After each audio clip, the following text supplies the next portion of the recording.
버가모 교회 지도자에게 이렇게 써서 보내어라. 양쪽에 날이 선 날카로운 칼을 가진 분의 말씀이다. 나는 내가 살고 있는 곳이 어떤 곳인지 알고 있다. 사탄이 권세를 쥐고 있는 그런 도시에서 너는 나를 향한 믿음을 굳게 지키고 있다. 나의 신실한 증인 안디바가 그곳에서 순교할 때도 너는 나를 믿는 믿음을 저버리지 않았다. 하지만 몇 가지 내게 책망할 일이 있다. 너희 가운데 발람의 가르침을 따르는 무리들을 왜 그대로 보고만 있느냐? 발람은 발락을 시켜 이스라엘 백성들이 죄를 짓도록 부추겼다. 이스라엘 백성들이 우상에게 바친 제물을 먹고 음란한 죄를 지었던 것을 알고 있지 않느냐? 또 니골라파의 가르침을 따르는 자들도 너희 가운데 보인다. 회개하고 태도를 고쳐라. 그렇지 않으면 내가 속히 가서 내가 갖고 있는 칼로 그들을 칠 것이다. 귀 있는 자는 성령께서 교회에 하시는 말씀을 잘 들어라. 승리하는 자에게는 숨겨진 만나와 흰 돌을 줄 것이다. 그 돌 위에는 그것을 받는 사람 이외에는 알 수 없는 새 이름이 새겨져 있다. 우리는 계속해서 계시록 말씀을 함께 나누고 있습니다. 신방을 하면서 들어보니까 계시록 말씀이 좀 어렵다라고 말씀하는 분도 계시고 그래도 좀 이해가 된다라고 말씀하시는 분도 계시는데 그냥 하나님께서 은혜 주셔서 함께 잘 걸어갈 수 있으면 좋겠습니다. 원래 계시록이 처음 제가 말씀드린 것처럼 묵시문하기로 하는 형태로 기록이 되어 있어서 원래의 의도 자체가 이방인들은 이해하기 어렵게 쓴 글입니다. 그런데 우리는 이제 많은 수고로 말미암아 수고하는 많은 분들의 결과와 수고로 말미암아 그 내용을 잘 이해하면서 묵상하고 있습니다만은 내용이 많이 있고 또 그걸 하나하나 하기에는 부담이 되기 때문에 부분을 이제 묵상하고 지나가기 때문에 어떤 부분은 좀 어렵기도 하고 저도 어려워요. 왜 어렵냐면 내용이 많은데 어떻게 하면 짧게 전할 수 있을까 아주 그냥 올라오기 직전까지 기도를 해요. 그러니까 같은 마음으로 열심히 말씀을 나아가 보려고 합니다. 오늘 말씀은 소아시 7교회 중에 세 번째 버가마 교회에 대한 말씀을 나누려고 합니다. 이 말씀은 계시록 2장 12절부터 17절에 기록되어 있는데 이것이 어떤 것이었을까 할 때에 주님께서 말씀 가운데 주목할 만한 한 가지 표현을 쓰십니다. 뭐라고 말씀하시냐면은 그곳은 사탄의 권자가 있는 곳이다 이렇게 말씀을 하세요. 이러면서 이제 우리가 나누려고 하는 버가모 교회가 있는 지역의 영적 기상도가 어떠한지, 사탄이 통치하는 곳이다, 사탄이 권세 있게 일하는 곳이다 이렇게 말했으니까 보통 곳은 아닌 것 같습니다. 이곳이 어떤 곳인지 한번 보려고 하고 또 우리에게 주시는 말씀이 뭔지를 함께 들어보려고 합니다. 우선 지도를 하나 보겠습니다. 지도를 보게 되면은 지난주에 봤던 서머나에서 북쪽으로 한 100km 정도 올라갑니다. 7교회 중에 제일 북쪽에 있는 곳이 버가모인데 해안에서 지중해에서 거리를 보면 24, 5km 정도 떨어진 곳에 버가모라고 하는 아주 큰 도시입니다. 그곳에 자리하고 있었습니다. 한 사진을 또 보겠습니다. 사진을 첫 번째 보게 되면 이게 아래에서 저 언덕 위를 바라보는 것인데 원래 버가모 도시의 특징은 원추형 언덕 위에 버가모 도시의 주요 시설이 다 올라가 있었습니다. 이게 밑에서 이제 위를 바라보는 장면이고 밑에는 지금 유적지 남아있는 것이고 저 위쪽에 대부분 주요한 시설이 올라가 있었습니다. 두 번째 사진을 보겠습니다. 언덕 위의 모습을 위에서 내려다보는 모습인데 굉장합니다. 얕은 언덕이 아니고 높거든요. 근데 이후에다 왕궁도 건립되어 있었고 또 이것에 굉장히 다양한 신전들이 있었습니다. 제우스 신전이라든지 디오니소스 신전이라든지 아테네 신전이라든지 그리고 또 이것에 BC 29년경에 처음으로 황제 숭배를 위한 신전도 세워진 것이 바로 여기입니다. 그러니까 높은 언덕 위 아주 넓은 평지가 있어서 그곳에 곳곳에 세웠으니까 굉장히 장엄합니다. 그리고 또 이곳에 뭐가 있었냐면 여기에 잘 나타나 있지는 않습니다만은 당시 세계에서 가장 큰 도서관 중에 하나가 이곳에 있었습니다. 과거에 도서관을 크게 짓고 그것에 장서를 보관한다는 일종의 도시의 패권과 관련이 있었거든요. 3대 도시가 있었습니다. 에베소에 큰 도서관이 있었고 알렉산드리아에 큰 도서관이 있었고 그리고 우리가 오늘 보는 버가모에 굉장히 큰 도서관이 있었고 버가모에는 20만 권이 되는 장사가 보관되어 있었다고 합니다. 오늘날과 다르니까 엄청나게 많은 책이죠. 이 일종의 도시 간의 경쟁, 패권 경쟁이었기 때문에 이 알렉산드리아라는 곳에서 파피루스, 그때는 책 같은 것이죠. 그걸 공급을 멈춰버립니다. 자꾸 도서관을 짓고 책을 모으니까. 그러니까 어떻게 하냐면 버가모가 양피지를 여기서 발명합니다. 그리고 양피지에 책을 다시 써서 보관을 했으니까 한마디로 대단한 도시였다.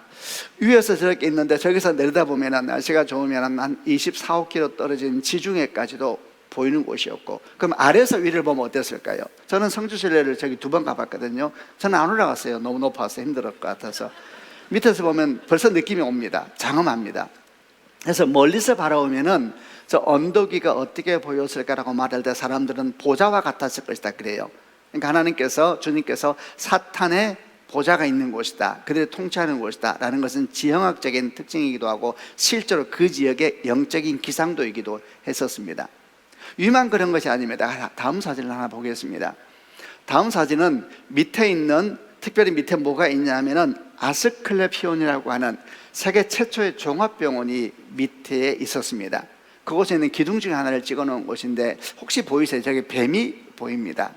뱀은 그리스 신화에서 치유의 신으로 등장하는 아스클레피우스라고 하는 신이 뱀으로 형상되어 있거든요. 그래서 지금도 여러분 병원 가면 뱀으로 이렇게 로고 되어 있는 곳이 있고, 또 세계보건기구, 그 다음 사진을 한번 보여주면 WHO 로고인데 이 로고도 뱀이 형상화되어 있죠. 그러니까 그런 것들이 다 어디에 밑에 있는 큰 신전도안과 굉장히 넓은 병원 지역입니다. 이곳이 세계 최초의 종합병원이었다고 말하는 것은 우선 일반 병만 일반적인 치료만 있는 것이 아니고 이곳이 처음으로 정신요법을 도입한 병원이거든요. 명상요법도 있었고 음악요법, 심리요법, 목욕요법, 맨발 걷기요법 다 여기서 시작됐습니다. 그리고 이곳이 왜 유명한 병원 중에 하나이냐면 이곳에 히포크라테스가 근무했었거든요. 의료의 아버지라 그러죠. 어떤 느낌이 드세요? 저 위에는 엄청난 왕궁과 거대한 신전들이 가득 차 있고 그 밑에도 신전들이 많이 있고, 그리고 최고의 종합병원이 자리하고 있었으니까 얼마나 많은 사람들이 이곳에 올 때마다 이 장엄함, 이 위대한 것들을 보았겠습니까? 실제로 이 도시는 뭐라고 칭함되는 도시였냐면 가장 위대한 도시다, 이렇게 칭함이 됐습니다. 역사적으로 사실 그랬습니다. 이곳은 지형적인 특징 때문에 로마가 통치하기 이전 수백 년 전부터 그 주변 지역의 수도와 같은 역할을 했었습니다. 그리고 로마 통치 하에서도 계시록을 보는 이때에도 이 버가모는 소아시아의 주도였습니다. 여기에 총독이 주재하고 있었습니다. 이런 복합적인 상황, 이런 것이 버가모라고 하는 지역이 가지고 있는 상황이었고, 이걸 가장 위대한 도시이다 이렇게 칭함을 받는 권력의 도시, 힘의 도시, 정치의 도시, 그리고 지성의 도시, 또 신전의 도시, 그들 스스로는 신전직이라는 말을 아주 자랑스럽게 여겼다고 합니다. 이런 것이 버가모입니다. 이 느낌을 한번 기억하고 계시길 바랍니다. 그럼 이런 지역에 있는 교회는 어떤 상황이었을까요? 벌써 느껴지시죠? 쉽지 않지요. 이런 곳에 교회가 있다는 것, 이런 곳에서 그리스도인이 된다는 것은 결코 쉬운 일이 아니었습니다. 그래서 여기에서도 순교자가 많이 일어났습니다. 오늘 주님께서 나의 신실한 종에 대한 말씀을 하시면서 설명을 해 주시거든요. 여기 순교자가 있었으니까요.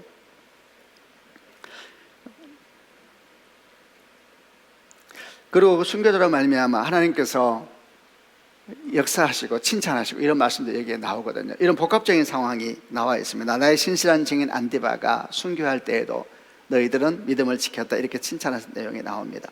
자, 이런 교회에, 이런 지역에 있는 이런 교회에 주님께서 가장 먼저 무슨 말씀을 하셨겠습니까? 이 가장 먼저 한 말씀은 사실 버가모 교회에 대한 전체 말씀을 덮는 가장 근본적인 말씀인데 그게 12절 말씀입니다. 12절을 한번 쉬운 성경으로 같이 읽어보겠습니다. 시작. 버가모 교회 지도자에게 이렇게 써서 보내어라. 양쪽에 날이 선 날카로운 칼을 가진 분의 말씀이다. 개역개정은 좌우에 날선 검을 가진 이가 이르시되, 이러면서 버가모 교회에 처음 뭐라고 계시하시냐, 첫 말씀을 좌우에 날선 검을 가진 자가, 예수께서 당신을 그렇게 설명하시는 것이죠. 버가모 성도들이 이 말씀을 들었을 때 이 말이 무엇을 의미하는지 바로 알았을 겁니다. 그들의 삶의 자리가 지금 어떤 곳이었습니까?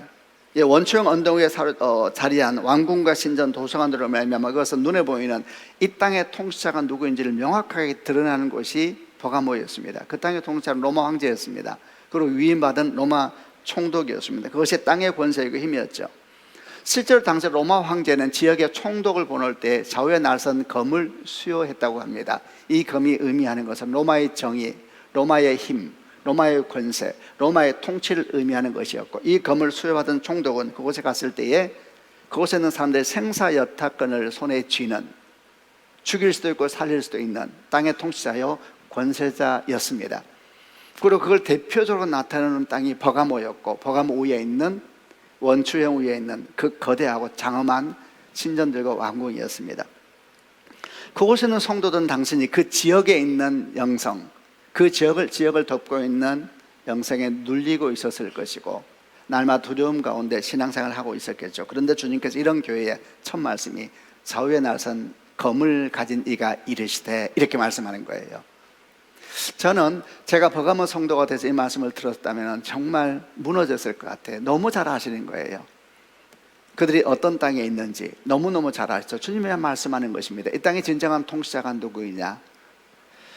에베소 교회는 교회의 머리가 누구냐고 질문하면 시작됐거든요. 버가모 교회는 땅의 통치자가 정말 누구이냐?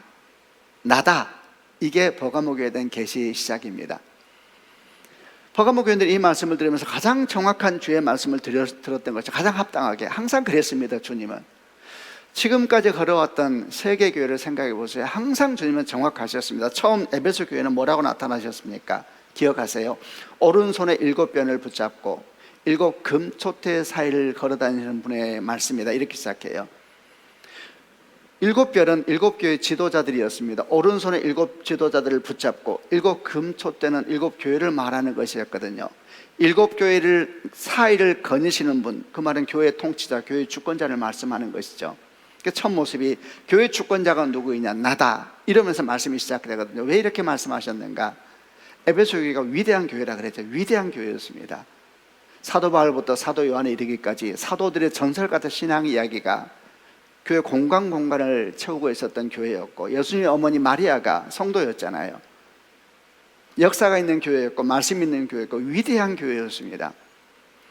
에베소 교회 성도들은 자랑할 것이 정말 많았습니다. 근데 주님께서 처음 나타나시면서 교회 주인 누구냐라고 물으신 거거든요. 교회 주인은 나다. 그게 오른손에 7배를 붙잡고 7 금초대 사이를 거니시는 분이 이르시다. 이렇게 시작하는 것이 정확하시죠.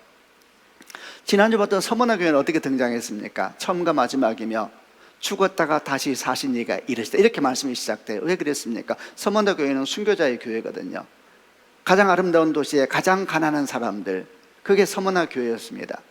우리가 지난주에 폴리카피 순교 얘기 들었잖아요. 순교의 얘기가 항상 교회를 덮고 있었고, 내를 알 수 없는 두려움 가운데 있는 것이 서머나 교회였죠. 근데 주께서 말씀하시는 것입니다. 누가 시작하시고 누가 시작하고 누가 마무리하는 것이냐? 나는 죽음에서 생명을 시작한 하나님이다. 어떤 절망 속에서도 나는 생명을 시작하고 새로운 하나님의 역사를 시작하는 분이시다. 이렇게 서머나 교회에 나타나서 가장 정확하시죠. 그분이 하나님이세요. 오늘 어떻게 나타납니까? 좌우를 돌아보아도 이 땅의 진정한 통치자가 누군가? 로마 황제입니다. 그런데 그 한가운데 주님께서 나타나십니다. 좌우에 날성검을 가진 이가 이랬을 때 묻는 것입니다. 땅의 통치자가 정말 누구냐? 여러분, 땅의 통치자가 누구입니까? 눈에 보이는 그들입니까? 아니면 보이지 않는 하나님이십니까? 버가모 교회는 첫 질문을 시작합니다. 이 땅의 통치자가 진정 누구인가? 여러분, 이 땅의 통치자가 진정 누구입니까? 대한민국의 통치자가 진정 누구입니까? 그렇게 나타나시는 것입니다. 이분이 하나님이십니다. 교회만 그런 것이 아니고 주님은 각 사람에게 가장 필요한 말씀으로, 가장 합당한 말씀으로 다가오시는 분이심을 여러분 꼭 기억하는 축복이 있기를 바랍니다. 하나님은 각자의 모습으로, 각자에게 가장 필요한 모습으로 오십니다. 모세는 모세의 하나님으로, 야곱은 야곱의 하나님으로, 아브라함에게는 아브라함의 하나님으로 오시는 것입니다. 한 분 삼위일체 하나님이십니다. 그 하나님께서 각자의 삶 가운데 가장 정확한 모습으로 오시는 것이죠. 만약 여러분이 시대를 뛰어넘어서 아브라함을 만나게 되었다라고 하면 상상해 보시기를 바랍니다. 그리고 여러분이 그 아브라함에게 이렇게 묻는 것입니다. 아브라함이요, 당신이 하나님은 누구십니까? 라고 묻는다면 아브라함은 뭐라고 답할 것 같습니까? 아브라함은 할 말이 있습니다. 어쩌면 그런 눈을 지그시 감고 눈에 눈물을 글썽이면서 이렇게 말할지 모릅니다. 나의 하나님 여호와 이레의 하나님이십니다. 그리고 그는 모리아산에서 아들 이삭을 제물로 바쳤을 때 그 두려움, 그 무서움, 그 마음을 다 고백했을 겁니다. 이야기할 겁니다. 그런데 나의 하나님은 나보다 먼저 그 산에 계셨고 나를 기다리고 계셨습니다. 그리고 한 양을 예비하고 계셨습니다. 나의 하나님은 여호와 일의 하나님이십니다. 돌아보니 내 평생에 그랬습니다. 항상 주님은 나보다 먼저 가셨고 항상 나를 기다리고 계셨습니다. 아브라함은 말할 것입니다. 나의 하나님이 누구시냐고요? 나의 하나님은 여호와 일의 하나님이십니다. 아마 이렇게 말했을 겁니다. 만약 여러분이 야곱을 만나서 물어보십시오. 야곱을 만나 또 묻습니다. 당신 하나님 누구십니까? 또 야곱은 멈춰서서 눈에 눈물을 글썽이면서 말할 것입니다. 나의 하나님은 나는 그 밤을 기억합니다. 나는 두려움 가운데 밤새 붙들고 씨름했습니다. 나는 죽을 줄 알았습니다. 그날 아침에 해가 돌아올 때 나의 하나님이 내게 말씀하셨습니다. 너 이상 네 인생은 야곱이 아니다. 저는 그때까지 사람을 속이고 속는 인생을 살아왔습니다. 나는 야곱이었습니다. 근데 주께서 그날 내 인생을 바꾸셨습니다. 너는 이스라엘이다. 나와 함께 인생을 만들어가자. 나와 씨름하자. 더 이상 사람과 씨름하지 말고 나와 씨름하자. 너는 이스라엘이다. 나의 하나님 누구시냐고요? 나의 하나님은 나를 야곱에서 이스라엘로 바꾼 분이십니다. 이렇게 말을 할 겁니다. 자, 여러분, 저는 이제 여러분에게 묻습니다. 여러분의 하나님은 누구십니까? 여러분의 하나님을 말씀해 주십시오. 여러분의 하나님은 누구십니까? 에베소 교회에 나타나신 하나님, 서머나 교회에 나타나는 하나님, 버가모 교회에 나타나는 그 하나님은 오늘도 우리 가운데 운행하고 계시는 줄로 믿습니다. 성경은 말합니다. 아주 좋아하는 말씀입니다. 두세 사람이 내 이름으로 모인 곳에는 나도 그들 중에 있느니라. 할렐루야. 우리 가운데 계신 주님을 찬양합니다. 우리에게 말씀하시고 우리에게 정확하게 다가오신 하나님을 찬양합니다. 여러분의 하나님은 누구십니까? 여러분, 성경은 아브라함의 하나님, 이삭의 하나님, 야곱의 하나님 온통 이야기가 가득 차 있습니다. 아브라함의 하나님 위대하십니까? 거기서 끝나면 그건 신앙이 아닙니다. 성경은 그거 얘기하려고 아브라함 하나님을 소개하고 있는 것이 아닙니다. 성경이 아브라함의 하나님을 소개한 이유는 그 하나님이 당신의 하나님이라는 것을, 당신의 하나님이시라는 것을 알려주기 위하여서, 그 하나님이 당신을 만나기 원하시고 당신 삶에 들어오길 원하시다는 걸 알려주기 위해서 말씀하시는 것이지, 우리가 성경을 보면서 위대하다 위대하다 아멘 아멘 박수가 치면 그건 신앙이 아닙니다. 여러분이 하나님을 만나는 축복이 있기를 바랍니다. 저는 어느 날 저희 아이들이 성장하고 있을 때 그 시간을 기억합니다. 차 안이었습니다. 프라이드, 자존감 있는 그 차 안에 제가 기억을 합니다. 저희 아이가 어떤 이유로 열등감이 있을 그때에 제가 있었고 저희 아내가 옆에 있었고 우리 아이들은 둘이 있었습니다. 저는 차를 멈추고 말했습니다. 지연아, 요한아, 저는 이렇게 말했습니다. 나의 하나님이 계시다. 엄마의 하나님이 계시다. 아브라함의 하나님, 야곱의 하나님, 이삭의 하나님은 나의 하나님이셨고 엄마의 하나님이셨다. 그 하나님은 아빠를 슬픔 가운데서 구원하셨고 엄마를 어둠 가운데서 구원하셨단다. 내 아들아, 딸아, 그 하나님이 네 하나님이 되실 것이다. 이렇게 저는 말했습니다. 저는 아이들이 그 말을 거기서 알아들었을까는 모르지만 저는 깊이 감동했습니다. 왜 감동했냐? 그게 제가 느껴졌습니다. 내 하나님이 계시는구나. 저는 그 말이 정말 저에게 새롭게 다가왔습니다. 그리고 제가 알았습니다. 아브라함의 하나님, 이삭의 하나님, 야곱의 하나님, 곧 나의 하나님. 저는 이렇게 완성시켰습니다. 아브라함의 하나님, 이삭의 하나님, 야곱 하나님, 나의 하나님, 내 아들의 하나님, 내 딸의 하나님. 주여 영광을 받으시옵소서. 일하시옵소서. 가장 정확하게, 가장 분명하게. 여러분, 그분이 우리 하나님이십니다. 오늘도 그분이 우리와 함께 계시니 함께 말씀을 들을 때에 여러분에게 말씀을 주신다 생각하고 귀를 기울이고 마음을 열고 생각을 열고 주께 나아가는 복된 시간 되기를 주님의 이름으로 축원합니다. 이제 이 하나님께서 다시 두 번째 버가모 교회에 말씀하시는데 칭찬에 대한 말씀을 하십니다. 2장 13절 말씀을 뭐라 하셨는지 한번 듣고자 합니다. 13절을 같이 읽겠습니다. 나는 네가 살고 있는 곳이 어떤 곳인지 알고 있다. 사탄이 권세를 쥐고 있는 그런 도시에서 너는 나를 향한 믿음을 굳게 지키고 있다. 나의 신실한 종인 안디바가 그곳에서 순교할 때도 너는 나를 믿는 믿음을 저버리지 않았다. 나는 네가 살고 있는 곳이 어떤 곳인지 알고 있다. 그것은 사탄이 권세를 쥐고 있는 그런 곳이다. 이렇게 말씀하세요. 저는 이걸 어떻게 받아들였냐면 주님께서 이 땅의 영적 기상도를 말씀하고 계시는 걸 생각했습니다. 여러분, 공간의 영성이 있습니다. 지역의 영성이 있습니다. 저는 지금 풍수지리설을 말하는 것이 아닙니다. 공간을 덮는 영성이 있습니다. 그 지역을 덮는 영성이 있어서 사탄이 일하기 편해하는 공간이 있습니다. 사탄이 일하기 불편해하게 여기는 공간이 있습니다. 사탄이 자기를 숨기는 공간이 있고 자신 있게 자기를 드러내는 공간이 있습니다. 버가모는 자신 있게 드러내는 공간이었습니다. 왜냐하면 그 지역의 영성이 그랬기 때문입니다. 하나님은 우리가 살고 있는 시대 정신을 압니다. 우리가 살고 있는 사람들이 가지고 있는 가치관도 압니다. 그리고 우리가 살고 있는 사람들이 진정 무엇을 꿈꾸고 살고 있는지 알고 있고 그 한가운데서 우리가 신앙생활을 하고 있다는 것도 압니다. 그것이 무엇을 의미하는지 잘 압니다. 사람마다 처한 상황이 다르죠. 제가 알고 있는 한 형제 얘기가 생각이 납니다. 아주 오래된 이야기인데 잊을 수 없습니다.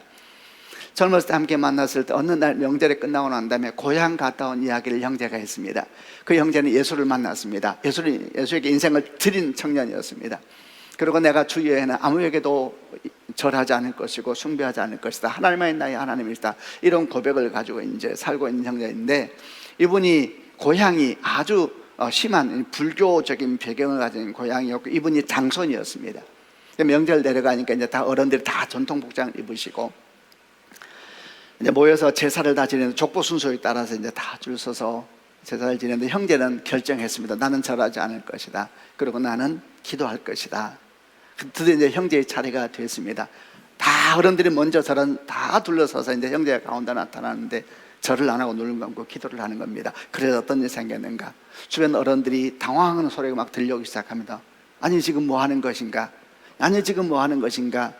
그러다 말고 소리가 어디를 향하냐면 이 형제를 향하는 것이 아니라 형제의 아버지를 향하기 시작합니다. 아니 자식 교육을 어떻게 시켰길래, 아니 도대체 이게 무슨 일인가, 뭐 웅성웅성. 형제가 이런 말을 했습니다.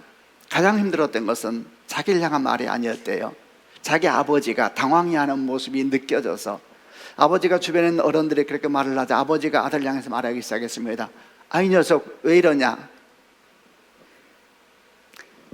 아, 이 녀석 왜 이러냐? 이 녀석아, 이 녀석 왜 이러냐? 형제가 그 얘기를 저한테 40년 전 이야기입니다.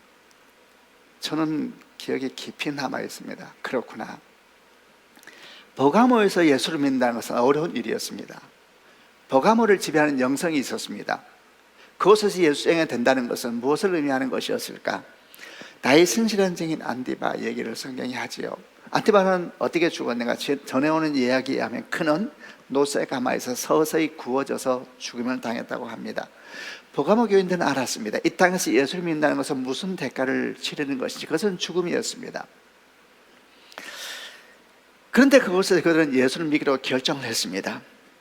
저는 이 버가모를 생각하면서 앞서 나눈 것처럼 공간을 덮는 영성에 대한 생각을 했습니다. 버가모는 뭐가 덮고 있느냐? 위대한 권력과 힘, 능력, 권세, 정치, 지성, 이런 것이 버가모의 공기를 다 차지하고 있었습니다. 그게 그 지역의 영성이죠. 그 주께서 이 땅을 사탄의 권세가 있는 것을 말씀하셨죠. 버가모는 왜 이런 영성으로 가득 차게 되었을까? 그리고 이렇게 공간을 채우는 영성이라는 것은 어떻게 만들어지는 것일까? 그리고 우리 가정, 우리 교회는 어떤 영성이 가득 차 있을까? 이런 질문을 하게 됐습니다. 어떤 선교사님이 했던 얘기가 기억이 납니다. 선교지에서 너무 힘들었다고 합니다. 눌리고 힘들고 지치고 하루하루 사는 것이 힘들었는데, 때로 휴가가 돼서 한국을 향해서 비행기를 타면 한국 비행기를 타는 순간 풀어지기 시작하는데, 그러다가 비행기가 우리나라 영공에 딱 들어오면은 풀어지더래요. 숨이 쉬어지기 시작하고 몸에서 힘이 빠지기 시작하고, 그래 한국 딱 내리면은 너무 행복하고 숨 쉴 수 있습니다. 이렇게 말했을 때 저는 그것도 받아들였습니다. 저는 지금 여러분 풍수지리설을 말하는 것이 아닙니다. 어떤 교회를 가면 마음이 편해집니다. 어떤 교회를 가면은 예배가 잘 됩니다. 집회 갔는데 제가 힘을 받고 옵니다. 반대로 어떤 교회를 가면 그렇지 않은 곳이 있습니다. 여러분, 우리 교회는 어떤 영성이 채워져 있는 공간일까요? 신방하는데 어떤 분이 재밌는 얘기 하셨습니다. 우리 교회는 전도하기 너무 좋대요. 왜 좋아요? 아무도 오는 자가 누구냐 묻지 않고 가는 자가 누구냐 묻지 않는 교회를 너무 편하대. 감사했습니다. 얼마나 좋은 말이에요. 아무도 신경 안 써주네. 그런 말을 받지 않고 오히려 이런 것이 우리 교회 좋은 영성이 될 수 있구나, 누구라도 와서 예배할 수 있는 곳이구나, 저는 아주 좋게 느껴졌습니다. 어느 집을 가면 평안합니다. 어느 집을 가면은 저 어떻게 하지? 이런 생각이 들 때도 있습니다. 집이 위치가 좋아서도 아니고 커서도 아닙니다. 가구가 대단히 귀한 것이 있어서도 아닙니다. 그냥 그 공간을 덮는 어떤 것이 있습니다. 사람도 똑같습니다. 사람을 만났을 때 길을 빼앗기는 사람이 있습니다. 아주 지쳐요.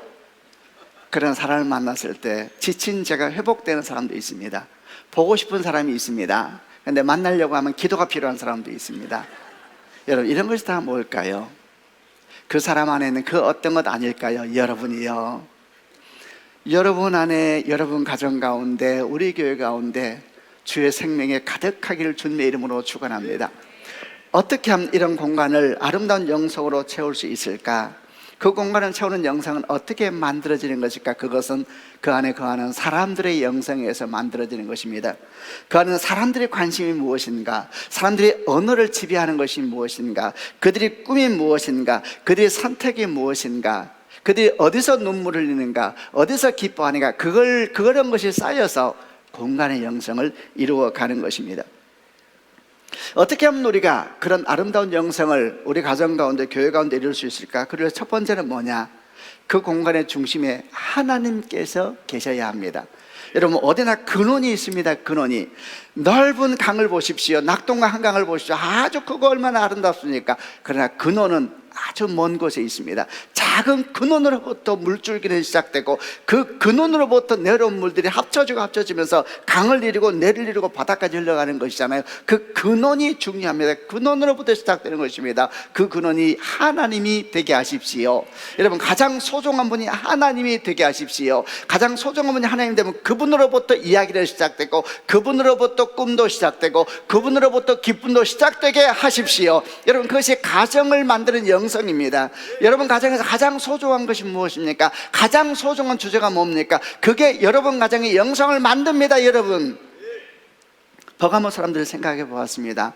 버가모 사람들의 중심을 차지하고 있는 것은 무엇일까요? 아마도 원추형 언덕 위의 영광이었겠죠. 그들은 태어나면 아침에 일어날 때부터 그 언덕을 보았을 것이고 잠을 자면서도 그 언덕을 보았을 것입니다. 달이 아름답게 휘황차게 빈다는 날은 언덕 위는 더 아름다웠을 것입니다. 꿈 같은 자리죠. 어쩌면 그곳에 있는 아이들은 꿈꿨을 것입니다. 언제나 저 언덕 위에 나 집 한 채 마련하리라. 여러분, 그게 꿈인 것입니다. 그들의 중심이 그걸 차지하는 순간 그게 꿈이 되는 것입니다. 그게 영성입니다. 여러분, 여러분과 여러분의 가정의 중심에 하나님이 되게 하십시다. 겨우 우리 꿈이 저 언덕 위에 집 한 채 마련하는 것이 우리 꿈이겠습니까? 그렇게 꿈이 될 수는 없습니다. 우리 꿈은 하나님이십니다.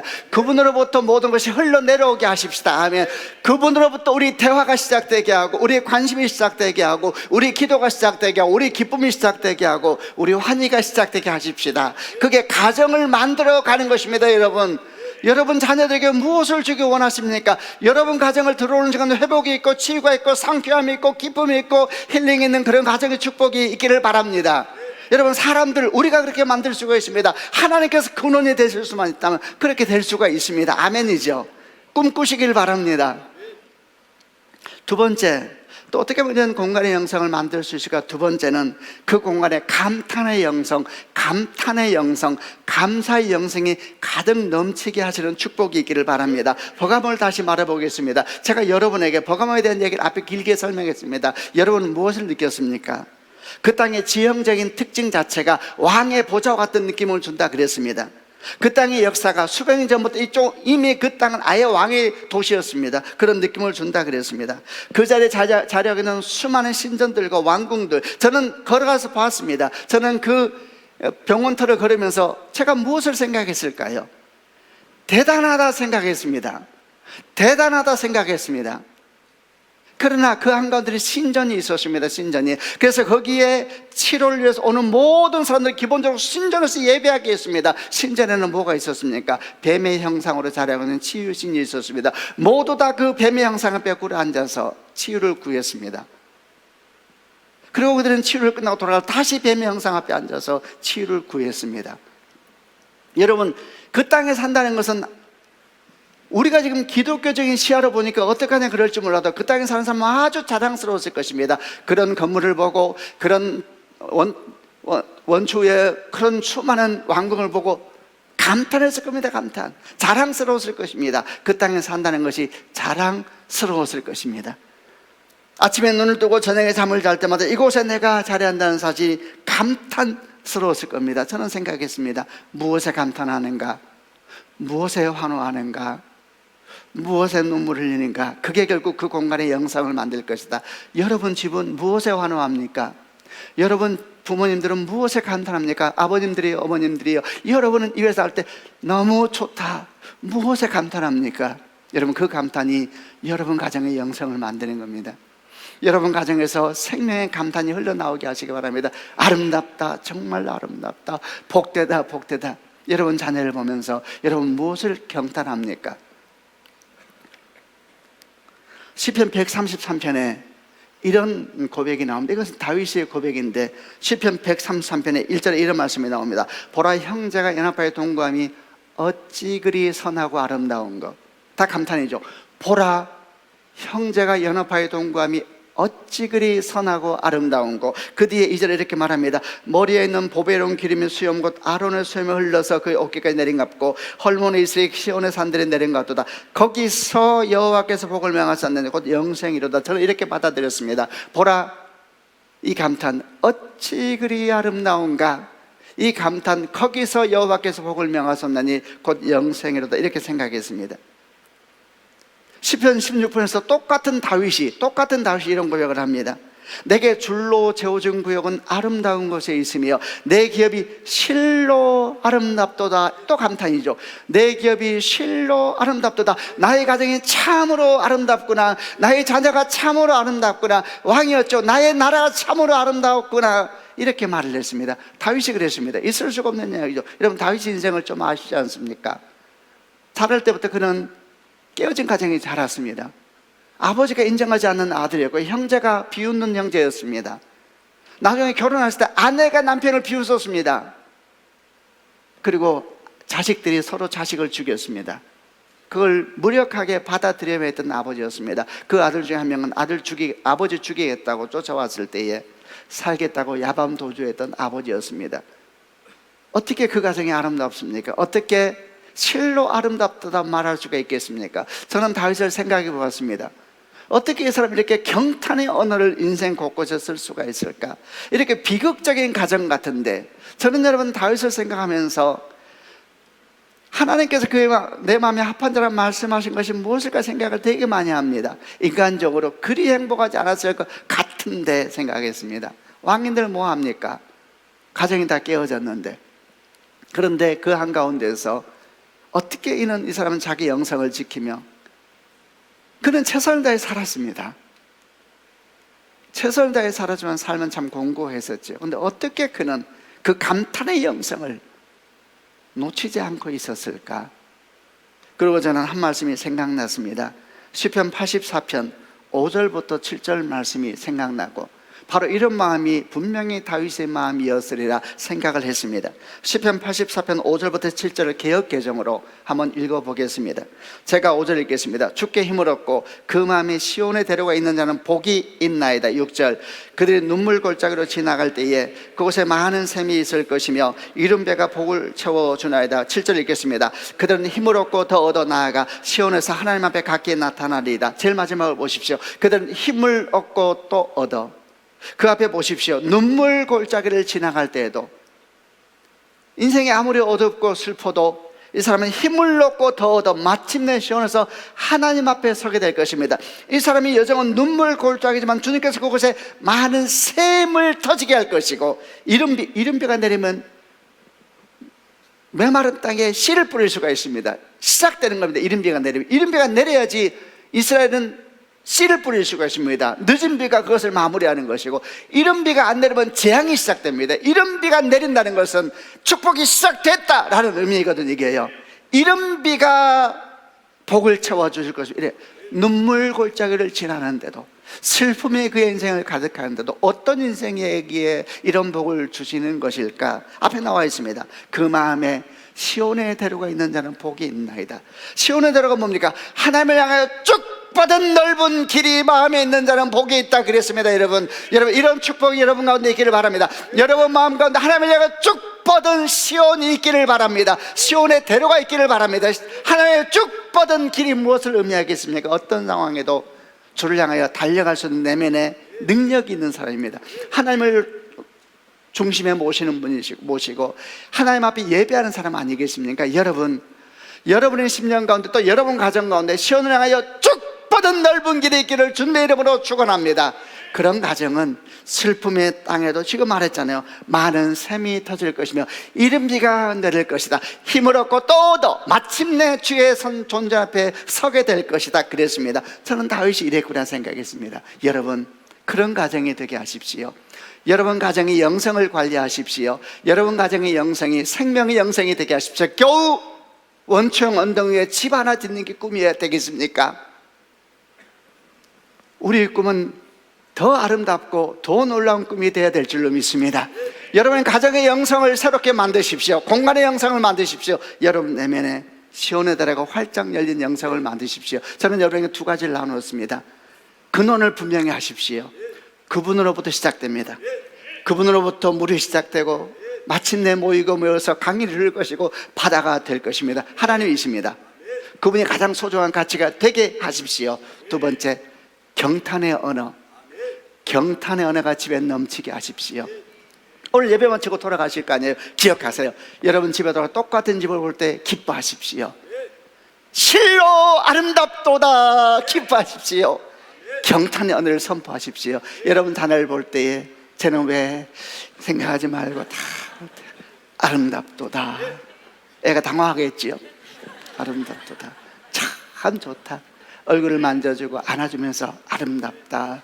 우리는 무엇을 하는 중입니까? 나는 우리 집을 이렇게 버려둘 수 없습니다. 하나님 땅입니다. 나는 우리 집이 공간 자체가 풍성하길 원합니다. 나는 우리 집이 그냥 와서 앉아있는데 하나님 나라가 임하고, 그냥 앉아있는데 막 힐링 일어나고, 그냥 앉아있는데 상쾌해지는 그런 공간이 되길 바랍니다. 여러분 가정에 그런 축복이 있기를 주 예수 그리스도 이름으로 축원합니다.